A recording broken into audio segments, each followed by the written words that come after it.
আসসালামু আলাইকুম সুপ্রিয় ভাই বোনেরা, আশা করি সবাই ভালো আছেন। আজকে আমি মাইক্রোসফট এক্সেলের একটি নতুন ট্রিক্স আপনাদের সাথে শেয়ার করব। তো আপনারা দেখতেই পাচ্ছেন আমি এক্সেল শিটে কিছু ব্যক্তির নাম লিখে রেখেছি। তো এই নামগুলোকে কিভাবে আমরা ইংলিশ থেকে বাংলাতে কনভার্ট করতে পারি এবং এক্সেলে থাকা অবস্থায় সেটি আপনাদেরকে আমি দেখাবো। তো প্রথমে আমরা যে কাজটি করব, আমরা নামগুলো সিলেক্ট করা অবস্থায় আমরা রিভিউ অপশনটাতে প্রেস করে দেব এবং রিভিউ অপশনটাতে প্রেস করার পর এখানে নিচে আপনারা ট্রান্সলেট নামে একটি অপশন পাবেন। এটিতে আমি ক্লিক করে দেব। এটি ক্লিক করার পর একটি ডায়লগ বক্স আসবে ডান পাশে। এই যে এরকম একটি ডায়লগ বক্স আসবে। এখানে দেখতেই পারতেছেন এটাও ইংলিশ আছে। আপনাদের ক্ষেত্রে ভিন্ন থাকতে পারে।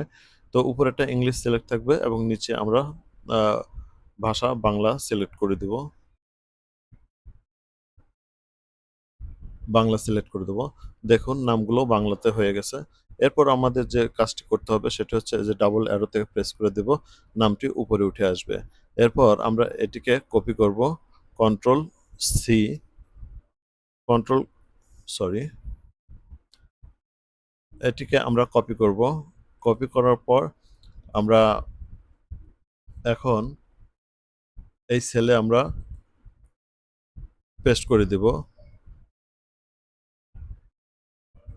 দিব। দেখুন কত সহজে আমরা বাংলাতে ইংলিশ থেকে বাংলাতে নামগুলো কনভার্ট করতে পারলাম। তো এই ছিল আমাদের আজকের ভিডিও। আবার দেখা হবে নতুন কোন ট্রিক্স নিয়ে। সে পর্যন্ত ভালো থাকুন, সুস্থ থাকুন। আল্লাহ হাফেজ।